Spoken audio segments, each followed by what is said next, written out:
This podcast is sponsored by nobody. Hey dudes, welcome to Splat from the Past, the only 80s themed horror sci-fi show where things can get totally radical. Now tonight I will be welcoming back April Vevea. Now she's April Chambers because she's gotten married since the last time we talked. And last time we talked about the life, career, and legacy of Jane Mansfield.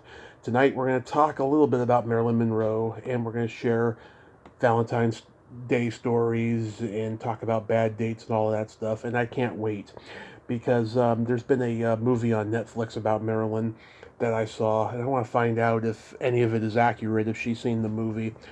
And it's going to be a great conversation. I just love April's energy. She is so awesome, and she's an old soul like moi over here. And let it begin. So yeah, here is my new interview with April Vevea Chambers. Hello. Hey April, welcome back. Thank you so much for having me. Yes, how are things in the desert? Well, I'm not in the desert anymore. I live outside Nashville, but it's good. Oh, I did not know that. That's awesome. No, Yeah. you're fine. Yeah, no, it's very nice out here. Very different than the desert. Yeah. That's pretty awesome. Yeah, I lived in Arizona for a short time, and I just had to get out after 3 months. It was too fucking hot over there. Oh, God, yeah, no, I did it for, whoa, goodness, 8 years, and I was just like, nope, never again. Okay, you got there like, about 4 or 5 years after I left, so. Yeah, no, I mean, some people love it. It's not for me. Yeah, it's not.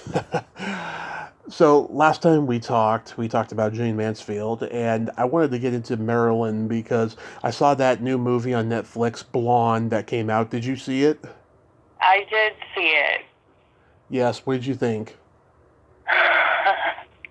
I thought there were good points and bad points to it. I think that Anna de Armas delivers a great performance. Kudos to her. I think the script is very, very flat, and it's just kind of, it's a movie. I think some of the backlash was a little insane for what it was. And then I also think the people who thought it was the greatest movie ever made were also a little insane. I think it was kind of a mediocre film. Yeah, I liked her performance a lot. I don't think anyone has ever come that close to being Marilyn like her. She was channeling Marilyn. She just became her in that performance. I was so impressed by it. She deserves some kind of an award for it. I don't think that these Netflix movies are getting nominations at the Oscars and what have you, but she does deserve an award of some kind. I did like a lot about it, but other things I'm just like, wow, I never knew that happened. It was pretty interesting. So like, yeah, I mean, in her childhood, I mean, she had an unstable mother, right, and she was kidnapped by her, right? No, so her mother was pretty much always in her life up until she got institutionalized, but she legally took her away from the Bowender's home. Oh, okay. And I think that's a problem with Blonde, is that it takes factual elements, and Joyce Carol Oates has put her own spin on them. And that's probably why I'm not a huge fan of the movie. But, Yeah. no, Gladys, even moved in with the Bolenders for a short time when Norma Jean was about 4 or 5, and lived with them for a couple months, and she visited her every single Sunday, and I mean, unless something came up, but to our knowledge, she visited her every single Sunday. And Gladys was as involved in her life as Gladys could be. Yeah, I mean, in the first like few shots of the movie, I mean, she seemed like a normal mother, and then she took a quick 80-degree turn. Was she a drug addict? Was she bipolar? What was her deal? So Gladys most likely suffered from schizophrenia. That's what she was diagnosed with. Mm-hmm. Gladys did have mood swings, and there's definitely recollections from Marilyn about her mother saying some things that we wouldn't say, such as after she found out that her son had died, Gladys reportedly screamed at Norma Jean, "Why couldn't it have been you?" Mm-hmm. But I don't know. I think when you start going into the mental health aspect of it, it's kind of hard to judge it too much. You know what I mean? Yeah. Because when Gladys was doing okay, she was a very caring mom. But when she was suffering her mental health issues, she became a very uncaring mother. Yeah. Did Marilyn, do you think she inherited any of this? So Marilyn most likely, according to her physician, her last physician, was bipolar. Mm-hmm. Marilyn does seem to have some issues with her mental health that were especially apparent around 61, 62. So I tend to agree with her doctors that she probably was bipolar, although I have seen other post-mortem diagnoses from people who did not treat Marilyn, and those include histrionic personality disorder and borderline personality disorder, and pretty much any personality disorder you can think of Marilyn has been diagnosed with. Mm-hmm. I am not qualified to speak on that, but I think that, everyone can make their case if they're looking for a specific thing. Right. Do you know at what point her interest in acting began? So Marilyn, if you listen to Marilyn's interest in acting began basically once she came out of the womb.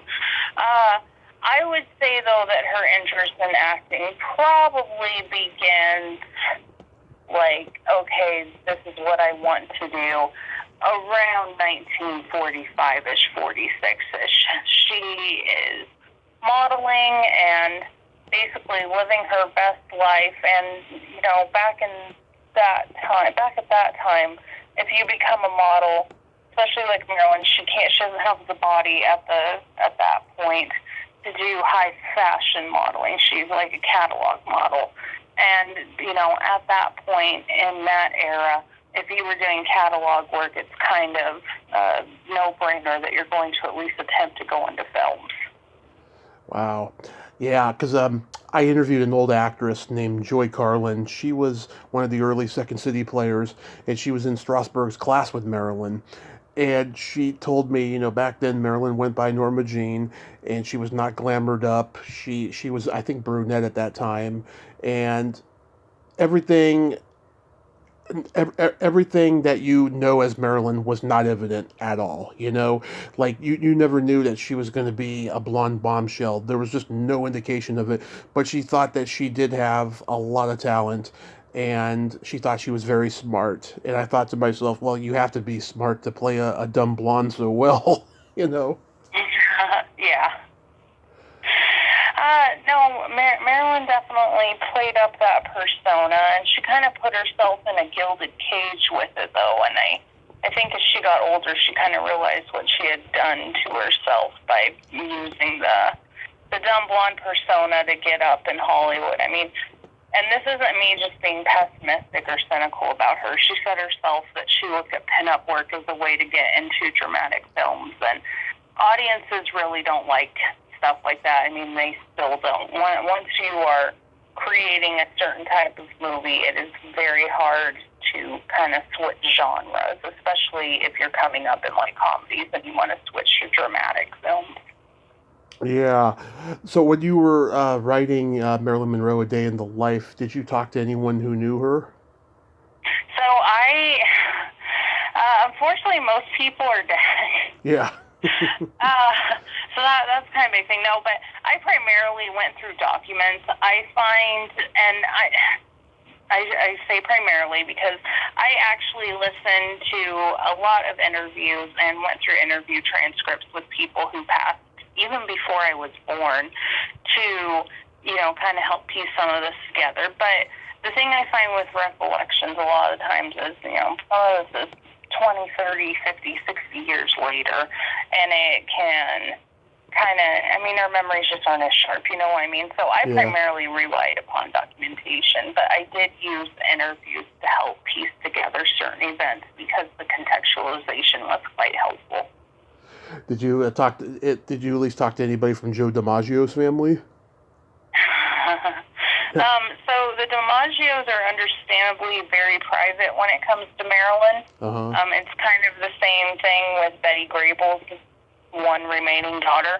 They don't really want to talk a whole lot, and I choose to respect their boundaries on that. But, I mean, my book's not, a personality study. If it was something like that, I probably would have hunted down some people a little bit more than I did. But instead, like I said, it's just a timeline biography that looks at Marilyn and what she was doing, and I could glean pretty much all of that from newspaper accounts and documents. But I went through roughly about 6,000 pages of documents for it. Interesting, yeah. My nana lived next door to him growing up in North Beach in San Francisco. I think he was a year or two older than her, and she hated sports. But to her, Joe DiMaggio was, the cute Italian boy next door, Joe, that she knew. So she was very objective to who he was. Yeah,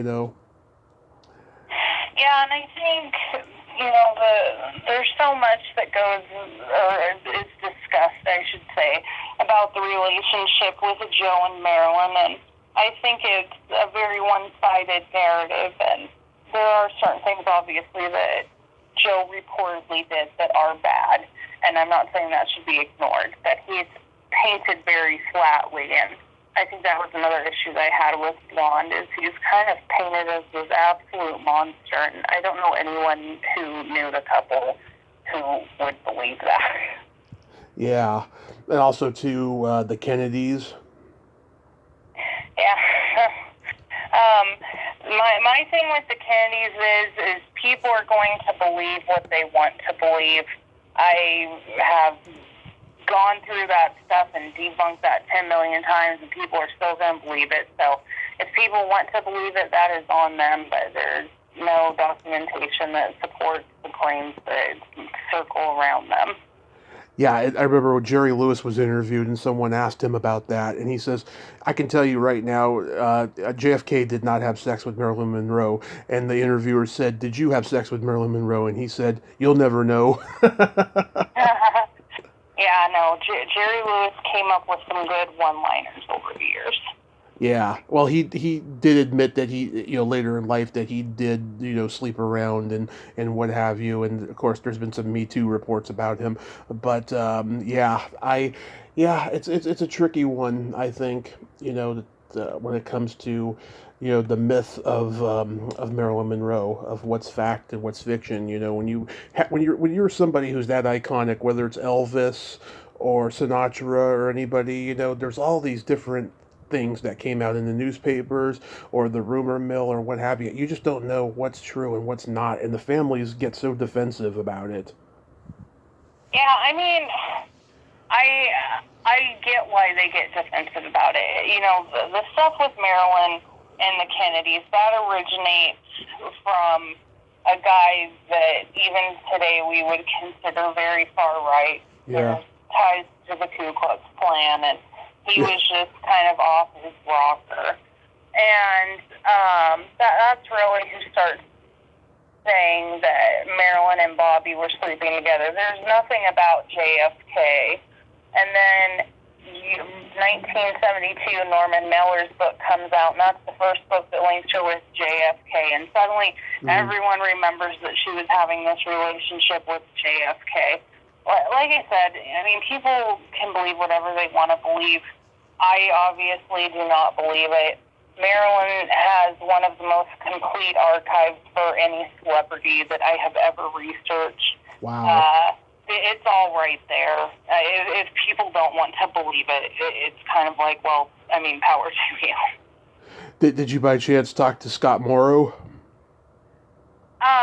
So I did not talk to Scott Morrow. I know who he is. We are actually friends on Facebook, but that really, his stuff is great, and I'm not slamming that, but it really wouldn't have pertained to the book. Yeah. But I did, talk to people who own Marilyn's things to verify certain things, and go through that. So, but I've researched Marilyn, 16 years. Mm. So I've pretty much seen her and heard and read everything possible. I mean, at one point I had over 500 books that were on her just sitting on my shelf. Yeah. I downsized a few years ago. But I'm, like I said, it's just, there's a lot with her. And, yeah, there are certain things we're never going to know. I mean, I can't document where she was every single moment of her life, obviously. Yeah. But a lot of things you can rule out. I mean, not that I want to keep talking about the Kennedys, but they're the best example of this. People will sit there and say, oh, they were together on this date. Well, you know, JFK's schedule is documented while he was president down to the last minute. Yeah. And JFK was on one side of the country. There's photos of him. And then Marilyn's on the other side of the country. There's photos on her. And, I mean, this is a time when if you want to go across the country, you're looking at an 8-hour flight. Yeah. And so it's just stuff like that. You know what I mean? A lot of it's pretty easily debunked. Yeah. Yes. Scott, he's been trying to make time to come on here for a year now since his book came out. Hopefully it'll happen this year. I know a guy who got him for like 2 hours a couple of years ago on his podcast. And I told him, I said, I know you're tired of talking about Marilyn. I actually don't want to know anything about her. I want to know about the Cosmic Man, you know, because it's a creature featured sci-fi movie I grew up watching. Mhm. Yeah. So hopefully I'll get to talk to him. So yeah. Yeah, no, just crossed. Scott Morrow has had a very long and fun career from what I've seen. So. Yeah. As I told you. I feel. Mm-hmm. Oh, sorry. Go on. Oh no, go ahead. Oh no, I was just going to say I feel bad though for anyone who is even like a passing acquaintance of her. Like you just have to sit there and everyone just wants to talk about her, and I see that so much, even like with Mamie Van Dorn, and I mean. Mamie's an icon in her own right, you know what I mean? Yeah. But people are going to sit there and they always ask about Marilyn. And just like, go read a book. There's plenty of them. I mean, last thorough count I know of was around 2011, and there were 1,200 different books published about her at that time. Like, go read a book. Go do something else. Don't bug these people. Yeah, Mamie actually friend requested me on Facebook last week, so I sent her a message today and see if she wants to come on and stuff. So fingers crossed. Yeah, no, she's great. I really enjoy Mamie. She's probably one of my favorite Facebook friends. Mm-hmm. As I told you last time, you know, I love the 7-Year Itch. You know, that movie had so many problems, though. That's where things started to, you know, go south for Marilyn, you know, because she was always late and she never remembered her lines, you know. It doesn't look like a movie that took a year to make, you know. It looks like something that was shot in 30 days. I mean, I do have to say, in Marilyn's defense on that, she'd been working nonstop, Mm-hmm. and then she got cast in the 7-Year Itch, which was a role she did really want. And then she's making it, and she's pretty much on time when she's making it. Mm-hmm. And then she announces her divorce from Joe DiMaggio. And then she decides, you know what, I'm done with Fox. And she moves to New York like 2 months later. Mm-hmm. And she can't, you know, she's not going to finish it because she thinks her contract with Fox is null and void. And so then she finally comes back towards the end of January, and she's in town for like 3 days, finishes all her post-production work, and she goes right back to New York. So I would say that she was pretty good on 7-Year Itch, but I would say that 7-Year Itch was probably the last film that overall she was pretty punctual for. I mean, based off of Marilyn time. She's pretty punctual for it. It's really bus stop where it starts to go downhill. Yeah, it also, Some Like It Hot, she had to read off of cue cards, which is pretty obvious during that scene when she's talking on the phone, her eyes are moving. Yeah, they also have, it's very evident that she is reading things in the drawers when she does the Where's the Bourbon scene. And that scene, of course, has become mythological with people claiming up to like 150 takes. But in 1958, Jack Lemmon said that it took them 29 takes to get through that scene. Wow. So. Wow. And I mean, it's one line. But he said she could not get it out. And Tony Curtis and Jack Lemmon were kind of on the same page because they knew that the only scene that would get printed were the ones where Marilyn was at her best. So they had to deliver 100% every time. And, you know, she would only have to give it one time. But it might take her 30 scenes to get to that one time. Yeah. Wasn't she in love with somebody on that movie, or am I thinking of another one? Yeah, well, Tony Curtis claimed they had an affair, but that's absolutely asinine. She didn't even want him hired for the film. She had a very deep disdain for Tony Curtis, even though he claimed otherwise, and she was pregnant with Arthur Miller's baby, so, which actually, obviously, unfortunately, she lost. But, yeah, Tony Curtis kind of made a 180 on things, and it's going back to what you and I were just talking about. I think he just got so sick of being asked about Marilyn, so he just made up the most fantastical stories ever. Mm-hmm. And but I mean, he didn't like her either. It wasn't just like this one-sided thing when they were actually working together. I mean, he sat there and he, you know, said kissing her was like kissing Hitler, and then he denied that he ever said that. And then he did admit that he said it, but he said it was a joke. And then he said, well, I did say it, but it's because I was frustrated, and it was actually the greatest experience of my life. Like, he has kept changing his reasoning for it. Yeah. But, I mean, that doesn't come until years later. Like, it's firmly etched at the time that he said that because he was angry at her. And, I mean, we have first-hand accounts that he was very angry with her, which is why he said it. And, you know, he said it in front of Paula Strasberg, who just started bawling, and she said something like, oh, Tony, like, that's horrible, because both were Jewish. And it's just Tony Curtis is just a very fantastical person. Great person, well, I shouldn't say great person, but great actor, love watching his work. Sextet with Mae West is probably my favorite movie with him in it. Yeah. But he definitely came up with some whoppers in his later years. Oh, I got a great Sextet story for you. I love that movie. So what's your great story?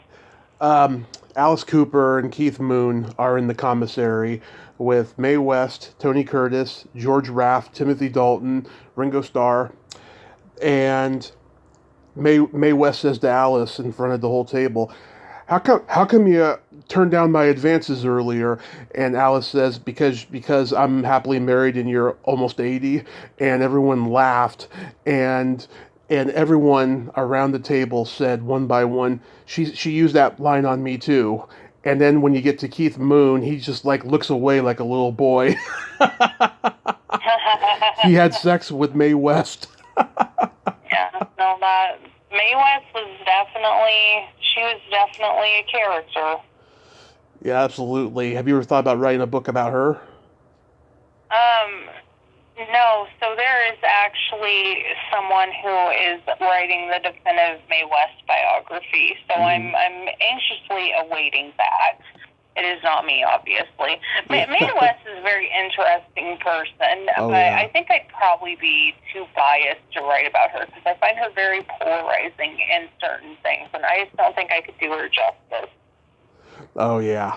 God, she was... I mean, she hated Jane Mansfield, so it's kind of hard, as someone who primarily collects and speaks about Jane, to write about someone who hates Jane.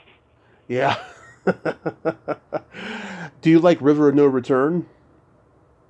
Oh, gosh. So, I'm probably going to get slaughtered for saying this. I absolutely hate that movie. Okay. I hate Marilyn in it. I think she is just severely miscast. Mm-hmm. I think you kind of have to contextualize where Marilyn was at that point. Fox is still trying to make her like replacement Betty Grable. And, you know, Fox's replacement strategy works well to an extent, but a big thing is that the person that they are trying to replace, or the person who's trying to replace their former star has to have kind of the same talent as the person they are replacing. And, Marilyn is passable in her singing, and she's passable in her dancing, but she's not like a Betty Grable. You know what I mean? No. And so she did her best. I will give her credit. She did her best, but she's just not a Betty Grable, and that is just such a Betty Grable role. It didn't work. And it's not that Marilyn couldn't do roles that were originally intended for Betty. I mean, Gentlemen Prefer Blondes was originally a Betty Grable part. Mm-hmm. And, Marilyn absolutely shines in that film. It was tailored to her skill set, and she does a great job with it. But River of No Return really needed somebody who could... I don't even necessarily think Betty would have been the right person, let me just say that. But it needed someone who could be soulful and, really make you... I don't want to say feel, but you know what I mean. Just get invested in the film. And instead, River of No Return is basically let's just focus on this beautiful scenery and watch these two people who are very miscast interact.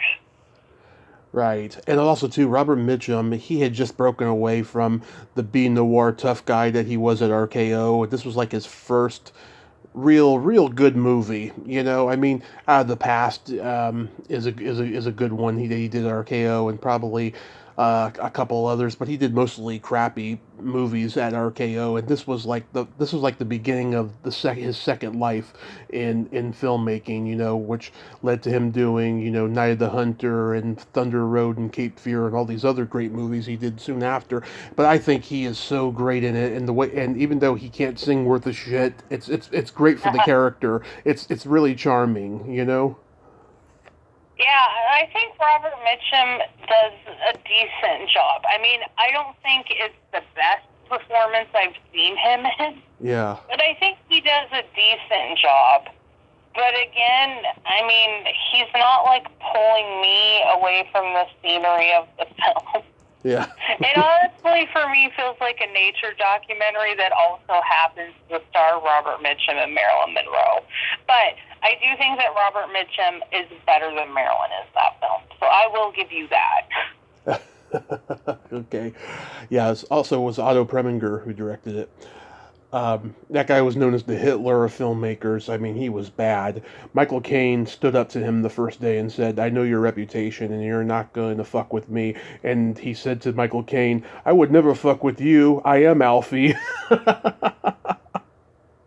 Yeah, no, Otto Preminger was a very, very strict person on set, and he wanted everything done his way. Yeah. And there were a few people who could get along with him and who could work with him, but Marilyn was not one of those people. Yeah. I think that Gentlemen Prefer Blondes has kind of been tainted by Madonna's copying of her in the Material Girl video. Would you agree? So I think that scene has just become such a fixture in pop culture history that, I mean, it kind of stands alone. I don't think the whole film's been tainted by it, but I do think that the, Diamonds number is just so overplayed at this point. I mean, it was in Birds of Prey, and that came out in 2019, 2020. And it's just not a great scene. Or I shouldn't say that. It is a great scene. It's a great musical number. An excellent example of how Marilyn could really shine if something was tailored to her talent. But it's so overplayed that I think it kind of loses its magic at this point. Absolutely. I just think Madonna did a fantastic job with that video in 1985, and it's always the first thing I think about when I think of that video. Yeah, and I think that Madonna did an excellent job with that. I think it kind of I don't know. I think that's also kind of like a perfect music video, but Mm-hmm. I think too, like as we're getting into younger people, they're probably not going to think of Madonna like we do.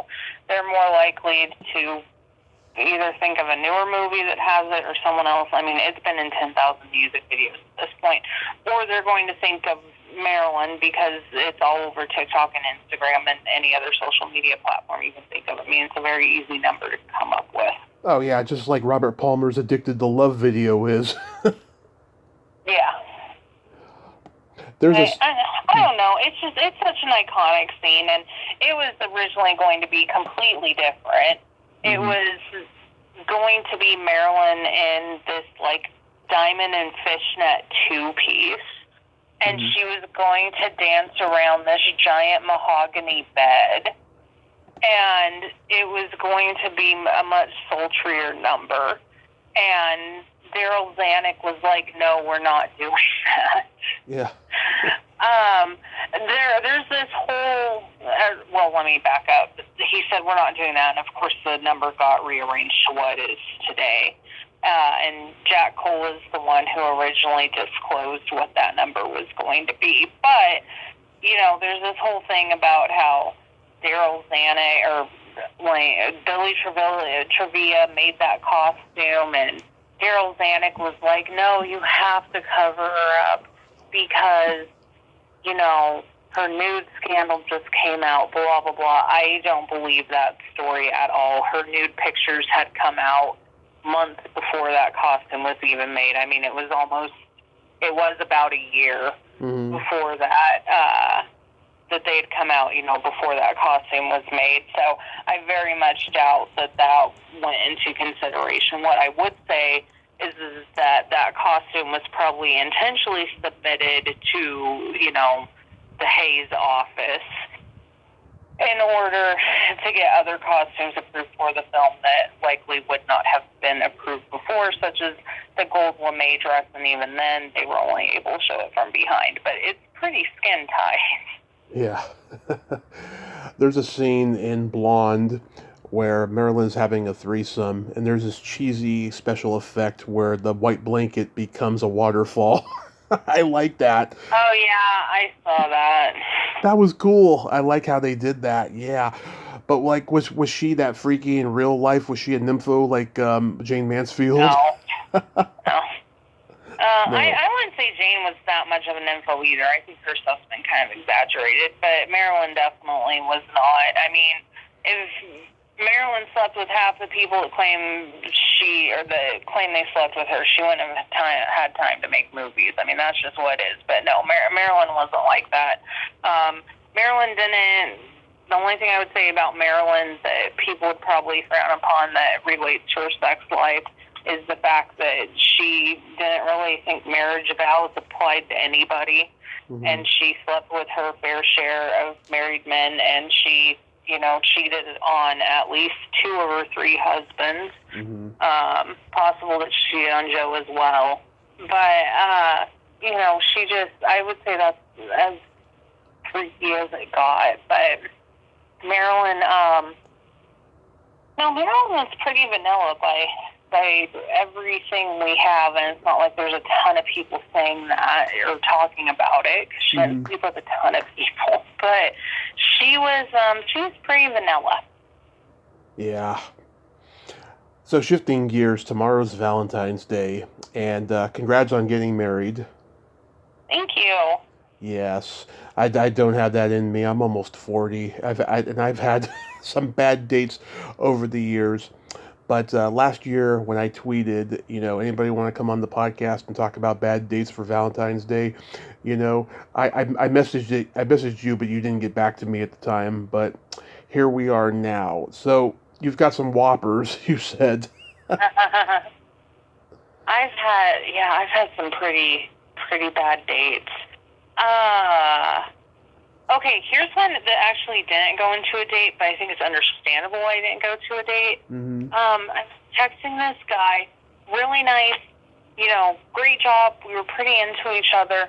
And all of a sudden, he started joking about harvesting my kidney. And, I hadn't met this dude at all. What the fuck? And I was like, oh, LOL. But, he kept going on with harvesting my organs. And so I ended up just ghosting him because I'm like, I've never even met you. I feel like I can have a dark sense of humor and I can laugh about things, but I'm probably not going to joke about harvesting organs with someone I haven't met yet. That's creepy. That was a date that never came to fruition. Oh my God. It was something. It was something. I don't know, would you, if someone was texting you talking about harvesting your organs, would you want to meet them? No, that is just beyond creepy. Okay, it's not just me, because I was 22 when this was happening too, because then I was like, well, maybe I'm approved. No, maybe he had a little bit of autism and he just didn't, know any better at the time. Maybe. I mean, I hope that he's doing well. He seemed like a great guy. He was an attorney. I'm sure he's a great dude, but I was just like, no, there's a line. We don't do harvesting organs. That reminds me of a friend of mine. She went on a date with this guy, and they went to McDonald's, and she got him an apple pie, and he's like, I'm going to save this for later, right? And they spend a whole month going out, and the night that she goes back to his apartment, she finds that apple pie in his freezer, and he says to her, and he said to her, that's when I knew you were the one. You gave me that apple pie. And she was like, okay, see ya. Yeah, I don't know. I've definitely had my fair share of men who have moved really fast. I have had that. I had someone propose on the first date. 10 out of 10 don't recommend doing that, by the way. I don't care how into somebody you are, do not propose to them on the first date. That's just freaking weird, and it's just a red flag. And I personally would never see someone again if they did that. And I didn't when it happened to me. So don't do that. I went out with a guy, and he went to the bathroom, and he was there for a really long time. And come to find out, he was shooting up in the bathroom, and I was just like, peace out, we're not doing that. He's a heroin addict? Yeah. Oh my God. Let me think. I have some really bad ones, I swear. Yeah. There was another one I was going to share. Mm-hmm. No, we won't share that one. No, I've had some really bad first dates. Sometimes I will let the person, try to sit there and, maybe they've had an off day, but certain things cross the line. I was a bad date, though, once. On my son's dad, we went out to Coyote Ugly, and this is down in the Tampa area. Oh, yeah, I know that place. And, yeah. And I, was dancing. I was having a super fun time. Everything was great. I mean, I'm in my early 20s. You can have fun at that point. Yeah. And I drank a lot. And then, of course, people were buying me drinks and stuff. And it was super fun. And I got so drunk that I projectile vomited all over him. And he had to put my shoes on. So I, too, have been a bad date. But, I mean, at that point, we'd been dating for almost a year. We were in an established relationship. It wasn't a first date. If it had been a first date, he probably would have dumped me. Yeah. And justifiably so. God, that's crazy. Yeah, I mean, I've had weird dates. I'll tell you something. I don't know what's up with our generation. I mean, I don't think my parents ever went through this right, but I've met a lot of girls who wanted our first date to be hanging out with her friends. And it's like, I'll do that third, fourth, fifth date, but I'm not going to do that the first date. That's just like a test to see if I'm worthy of your time, and that's insulting. Yeah, I don't know. I've never gotten that. I've had friends, though, take me on their date. Mm-hmm. But also, this is when we were like 15. Like, I've never had an adult do that. Yeah. But I don't know. Yeah, I wouldn't do that. That to me is weirdo behavior. Like, why would you want to take your friends on a date? I guess I can see. Well, no, I can't see it because even if you're like worried about being with the person, then why would you even go out with them? Yeah, that's weirdo behavior to me. Yeah, I had that particular incident. Yeah, she was like a goth girl who wore leather. She was pretty creepy when I met her, and she like was in this really stinky fucking house with all these like goth friends, and it was like someone's uncle's place, and the uncle showed up, and he was a creepy Latino dude and stuff. I was like, I'm getting out of here, and he was like, Hey, don't be a stranger, and I was like, Yeah, thanks. It was awful. Oh my god, that's the only time I ever really gave in to that kind of a thing.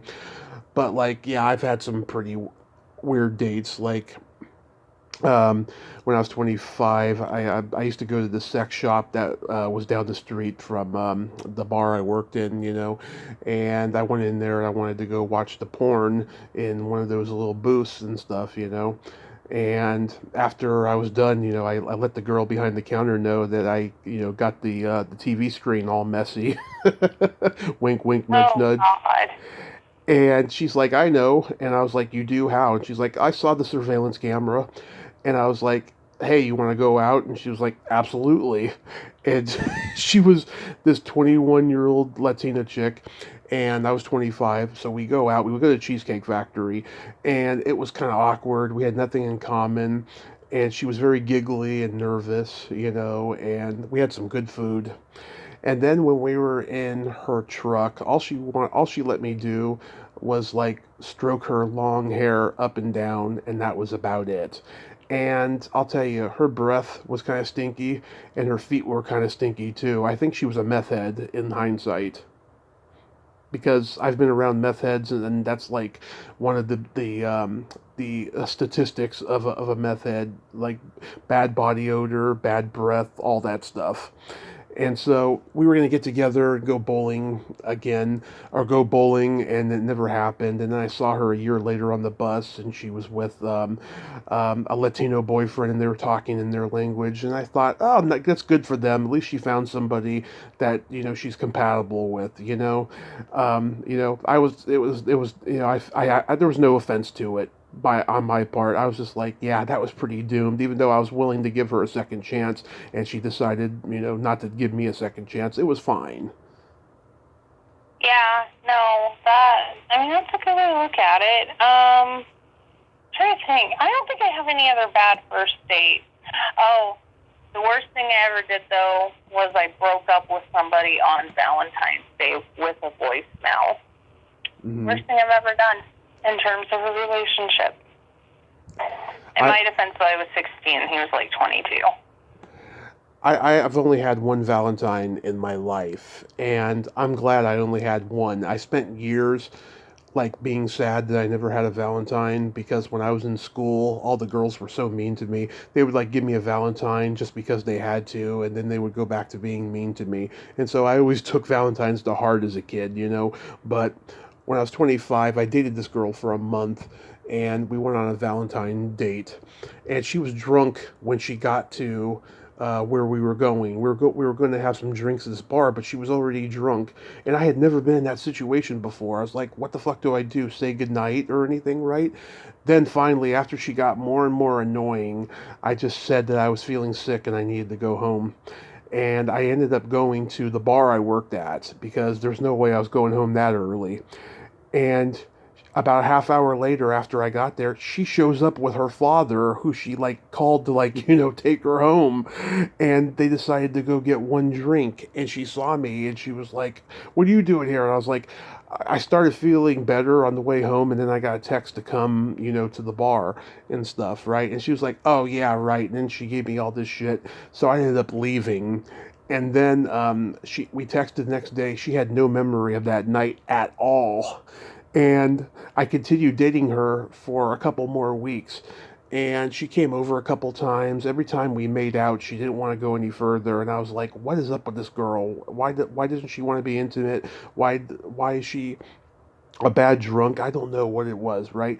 And my mom's credit card went missing, and I know for a fact she stole my mom's credit card because when she was looking at her charges online, there was a liquor store listed on there that I heard her bring up one time, and this was like long after, after I kicked her to the curb and said no more.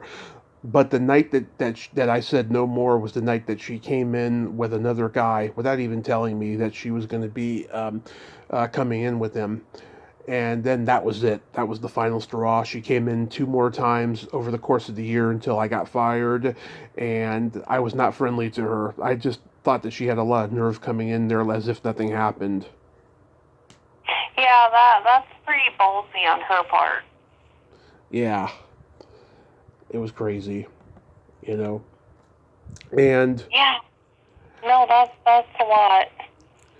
but are there any Like a lot taken. yeah, but are there any Valentines you had that you just truly cherish that you'd like to share? Yeah, I mean, I had a great Valentine's Day last year. It was my first Valentine's Day with my husband. I had a great Valentine's Day then.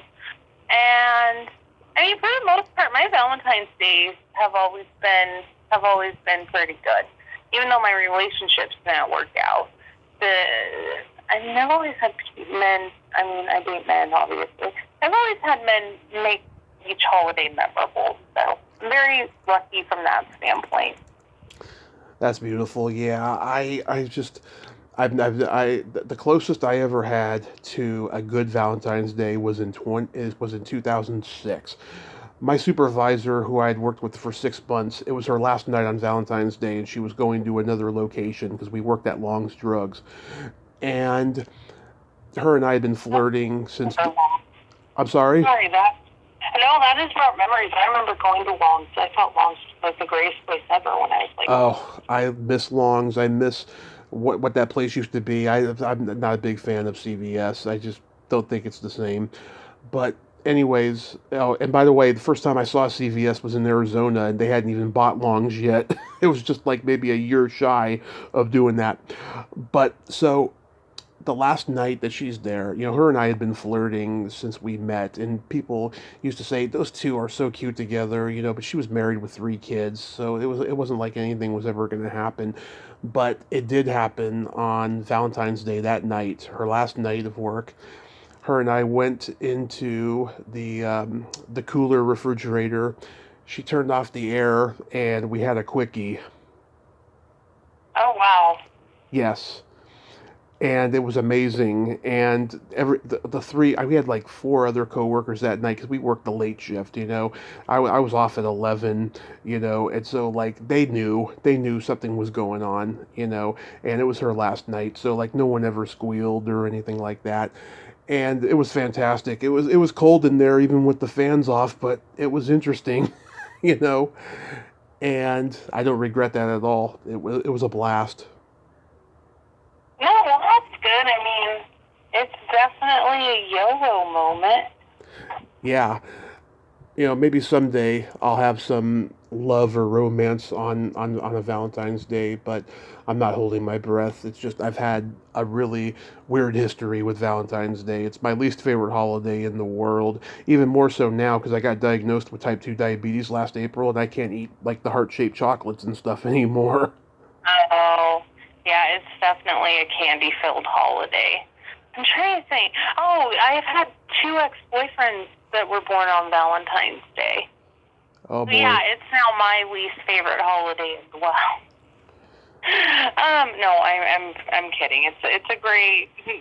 I mean, I don't know. I shouldn't say it's a great holiday. I think it's a nice holiday, really, just to cherish everyone that you care about. That's how I look at it. Like my mom has always gotten me something little for Valentine's Day, and I think that there's so much focus on like it has to be a romantic holiday, but for me it's just a holiday about love and who I, love platonically and romantically, and whatever I'm doing in life, I always look at Valentine's Day as kind of like a mini Thanksgiving.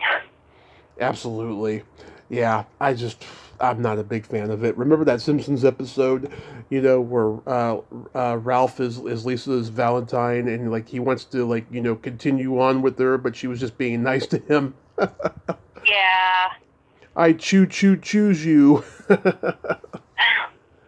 That's it. Oh, Simpsons has some good episodes. I watched it with my son not too long ago. We got through the whole series. It was a lot.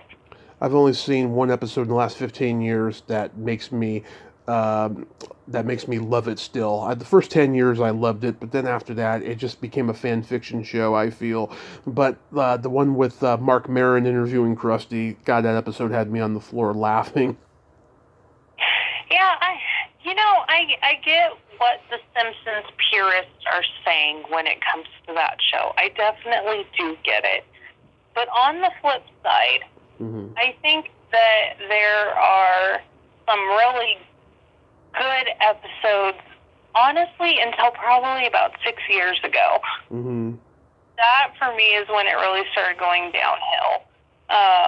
I do get sick of, the celebrity cameos, if I'm honest with you. I'm like, I really don't care. Oh, I love the celebrity cameos, Once they started having one literally every episode, then I was happy because then I could guess who was going to be on the following week. Oh, yeah, I could see that. See, I'm not, probably because I'm binge watching them, but I'm not into it that much from that perspective. I just get tired of them. But, I mean, like I said, some people, I totally get it. That's their thing. It's not really my thing, but I'm not big on cameo episodes in general, for any show, not just The Simpsons. There was a couple episodes in the early years where that show it was unheard of for celebrities to guest star quite often on a animated series. So there would be celebrities like Michael Jackson and Dustin Hoffman who would have their names changed when they did the cameos, and then that stopped by the third season. This was in the second season. Yeah. No, I get that. I just I don't know, I think South Park handles it really well. Jerry Seinfeld wanted to guest on an episode of South Park, and they were like, okay, sounds good, you can play a turkey. So, of course, he backed out and he didn't want to do it. But George Clooney did agree to do dog barking for an episode. There's an episode of South Park that stars George Clooney, and he literally just does 5 barks as a dog. I interviewed Matt Stone's ex-girlfriend, Toddy Walters, who did the voice of Winona Ryder in the South Park movie.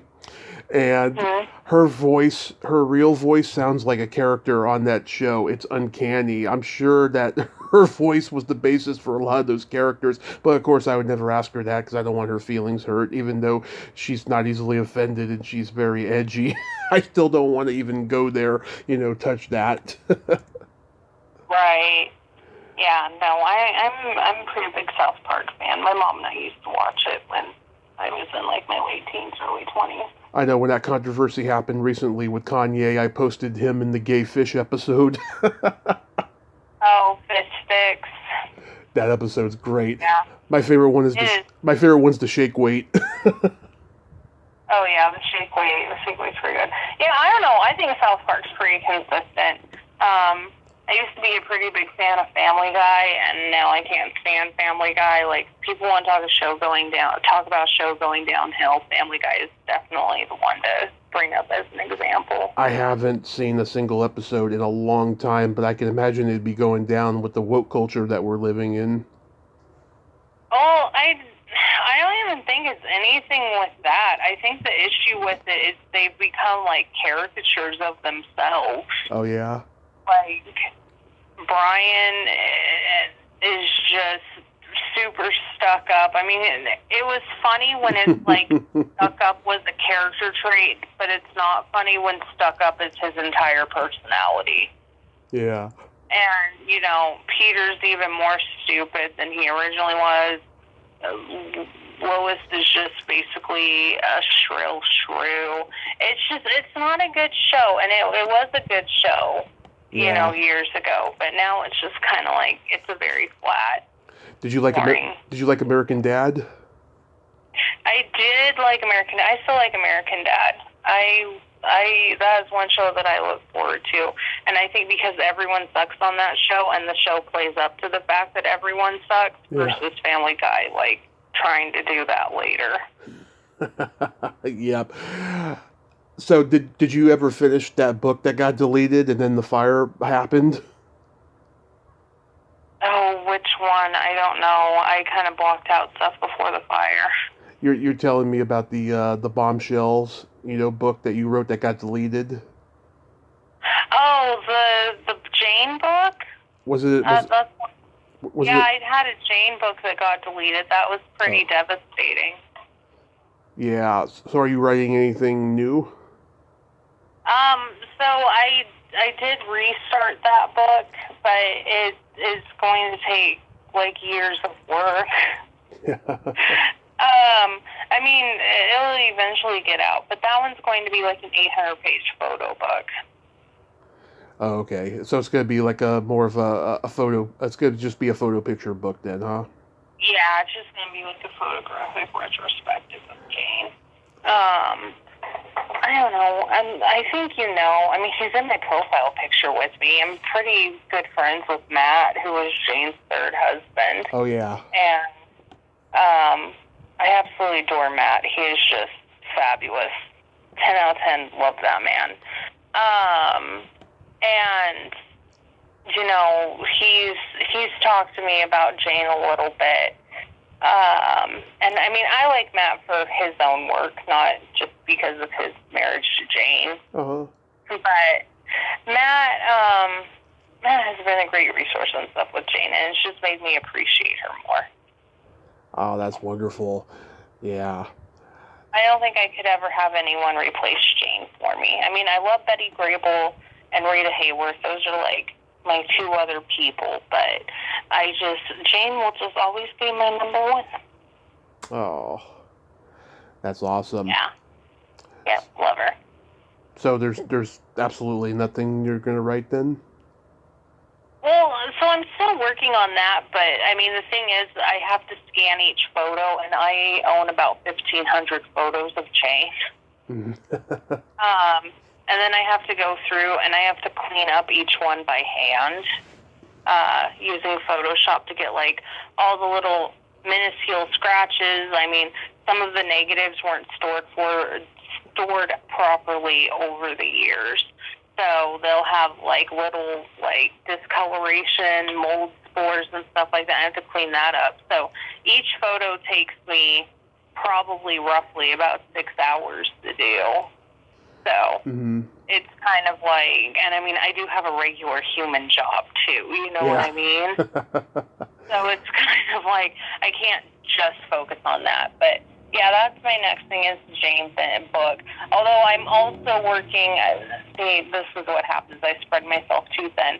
I am, though, also working on a Betty Grable project because a Betty biography has not been released since 1993, and she has never had a woman write about her, so I am doing a Betty Grable biography as well. Awesome. I don't know which one will come out first, though. We'll just see. Awesome. You should reach out to Keith Coogan and ask about his grandfather being married to her. Yeah, no, Betty's daughter's still alive. I think if I was going to reach out to anyone, it'd probably be her. Okay, I'm just saying, though, I interviewed Keith. He is a total mensch, and that's just a wonderful, sweet guy. And he's happy to talk to anybody who's interested. Yeah, no, that's great. That's great to hear. I'll reach out to see if Jackie ever talked about Betty. I do know that he went to her funeral, so probably did. And I mean, I think their thing was mostly just that the two of them were young versus anything like horrible. I actually have a signature or a couple signatures from him because he signed it with Betty. Now that I think about it, no, I have a bunch of pictures of him though when he was young, and he and Betty were so in love, but of course it didn't work out, and they were dealing with a lot. Wonderful. So real quick, let's play my secret silly game. This is a series of silly slumber party questions, no win or lose, just pure fun. And how the game works is I ask you the question, you answer it, and then you ask me that exact same question and I answer it. And feel free to comment on answers because they might be funny. Okay. April, are you ticklish? I am ticklish. I am ticklish on my sides, my armpits, and the bottom of my feet. Are you ticklish? Yes, and if you tickle me without warning, I'll hit you in the groin. I mean, that probably wouldn't affect me a whole lot, but I would imagine if I was a man, that hurt. Yeah. Is your belly button an innie or an outie? My belly button is an innie. It's like most people have innie belly buttons. Is yours? It is an innie, and I've met a lot of outies since I started this podcast. Really? That's interesting. It is. I mean, it's not consistent, but I've met quite a few, especially African Americans. A lot of them have them. Interesting. Mm-hmm. What color are your toenails painted? Oh, my toenails are unpainted right now. I never paint my toenails because I never keep it up. Mm-hmm. I probably should, but yeah, I never keep it up. I want to ask you the same question, but I have a feeling that you and I have the same answer. But I don't know, are your toenails painted at all? It is the same answer. However, last time they were painted, they were like Easter egg blue-green. Oh, nice. Oh, we could do last time they were painted. Yeah, last time they were painted, mine were pink. Mm-hmm. Yeah, I mean, I haven't painted mine in a while. Like, it's been about a year and a half or so. But yeah, last time they were Easter egg blue-green because I went to this Comic-Con and I wanted to have like an elaborate color. So I went with that. That makes sense. What would you say is your best personality trait? Oh, God. I don't have any. Oh, yes, you do. No, I don't know. You're smart? No, but thank you. I mean, I appreciate the compliment, but I still agree with it. I would say my best personality trait, okay, I will say this. I am actually a pretty forgiving person. Like, it takes a lot for me to completely cut somebody off. So I would say the fact that I am forgiving. What is your best personality trait? I used to be that way, and it was a weakness of mine. I have empathy, and I have no filter. I'm a Gemini. Oh, that's funny. No, I don't know. I think it takes a lot to forgive people. Like, don't get me wrong, I get angry, but I let things roll off my back, and I find that when I'm like that, things don't affect me as much, and I'm able to bounce back better. Right. So, I don't know. I'm all about peace, love, and kindness. Same here. Same here. And then my favorite question, is there a stinky smell that just makes you gag? Oh, God. There's a lot. I gag a lot. Let me think. I'll do my weirdest one, just because I have a ton. My weirdest one is eggs. I absolutely hate eggs. If I smell eggs, if I see raw eggs, it completely grosses me out. Like, if I'm making something and I have to put raw egg in it, you have no idea how fast I, get those eggs in whatever I'm cooking, because I don't want to look at them, because they are just disgusting me. So, eggs. Same here. Yeah. It's either that or it's farts or feet. Yeah, I feel like there's, common ones, and so I wanted to go with something that was, weird. I have a joke for you. Okay. What do you call a boy that doesn't masturbate? I don't know what. A liar. That makes sense. Yeah. that definitely makes sense. Oh, God, no. So, I can't, nope, we're not even going to unpack that. Nope, we're not unpacking that. All right. That was a good way to end it. Thank you so much for having me on here again. Yeah, some people laugh out loud at that. Other people are like, wait a minute, that's the truth. That's honesty. It's not funny. Yes. Yeah, I don't know. It takes a lot to get me to laugh. And it's not because you're not funny. It's just I have no sense of humor. So, my mom complains about it because my mom's one of those people who can laugh about anything, and I am just not like that. I wish I was. I'd probably be a happier person. I remember I told you a joke last time and you laughed. That's why I had to tell you another one. So that's perfectly fine. And yes, I'm glad that yeah you came back on, and that I hope you get that picture book finished, and keep these bombshells alive. Yeah, no. Oh, I did launch a YouTube channel. That does take up a lot of my time. Oh, So it's not like I'm sitting dormant on things. oh, I'm trying to think. Did I subscribe to it, or am I going to? Oh, I am going to, but I can't remember if I did or not. What's it called?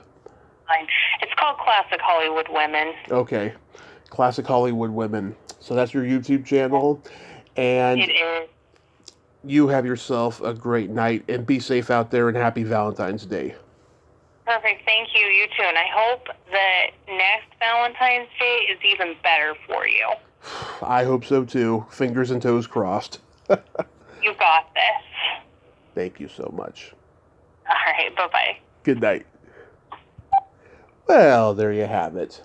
April Vevea Chambers. Ain't she a sweetheart? She is just so much fun. I just love her energy, and yeah, I don't know. Maybe she was tired tonight. That's why she didn't think the joke was funny. But in the last one we did, she thought that joke was funny. So I know it wasn't me per se or the joke.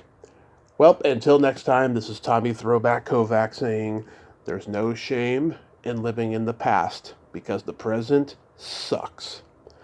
Later, dudes.